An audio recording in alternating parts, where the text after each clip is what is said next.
All right. The Dictator is directed by Larry Charles, who has primarily worked on a lot of TV, but he's also directed the other efforts by Sacha Baron Cohen, who is sort of the star for this vehicle. And if you don't know, Sacha Baron Cohen is the writer, creator of the Ali G show, which later evolved into a cinematic career with his candid camera-like movies, Borat and Bruno. And this doesn't play the whole candid camera aspect of it. It doesn't have a real life world that he's playing characters in and getting real reactions from. So this is a completely scripted movie. And basically he plays this outrageous dictator from a fictitious Middle Eastern country named Wadiya. Where he's kind of playing a little Kim Jong-il, he's kind of playing a little bit of Saddam Hussein. Yeah, I mean, it pretty much evokes like every major dictator we've had from the Middle East, or even a little bit Cuba. Oh, Fidel Castro. With the beard. A little bit of that too. So he's playing this guy who's being taken down by his own government. There's this big secret plot or rebel plot within his government to replace him with a double, a puppet double, so that other people in his government can take him over. And they almost succeed as they throw him in the middle of New York without any identity, where he has to try and find people to get away back into becoming the dictator that he once was. While he's on the street, he meets Anna Faris, who plays a really hippie, super liberal co-op owner, herbal growing kind of lady.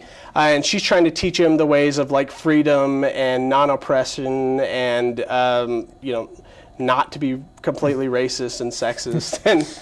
and I think this is a pretty funny movie.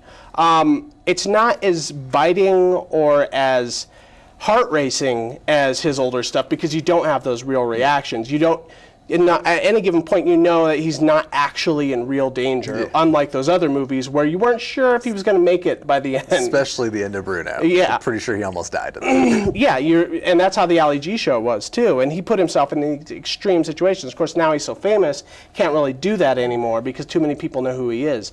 But I thought that, given that, I was able to kind of forget that pretty well into it. And there's a lot of laughs in here. I mean, it's chock full of the most outrageous, un-PC humor, which is his thing. That's what he loves to do. He loves to ruffle feathers, and he doesn't care who he offends, and that's lovely. It's awesome. I love that he can get away with this, and I love his style of humor and how just unafraid he is to completely go there. With that said, there are about 25% of the jokes that are written for a different audience, a lot of scatological stuff, a lot of gross out stuff, a lot of less than clever humor that doesn't fall as well for me. But I think there's so much there that if you have a dark sense of humor, if you have a subversive sense of humor, this is pretty funny. This is pretty funny stuff. Not his best.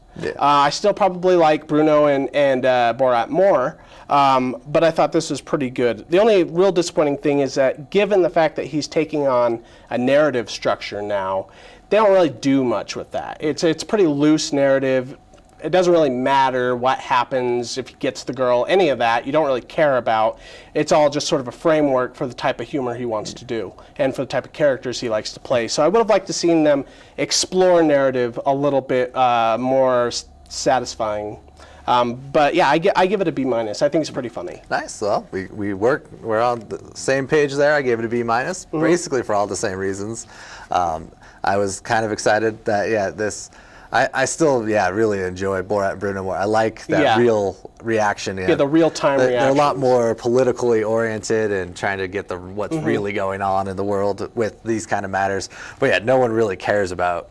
There's no, no one's offended by dictators. I mean, we are, but there's not, it's not there's not getting under anyone's skin. He already kind of did. If he tried to do it, he'd probably just be Borat. He's playing too. on the social paranoia of like Iran and all of these things and all these weapons that we may or may not being made. But what he does with that. But yeah, no, the laughs are great. I mean, I went to this at like 10 o'clock at night after an 8-hour shift. Yeah. And I was staying up laughing. I mean, I was like, I was hoping I wasn't gonna fall asleep. And the theater was filled with all these. Yeah, there are those teenagers you just hate. You just know they're all just the worst teenagers ever, and so they're just like laughing. But they all have annoying laughs, but they didn't annoy me. They annoyed me, and it made the movie better just because of the way they were laughing for some reason. But I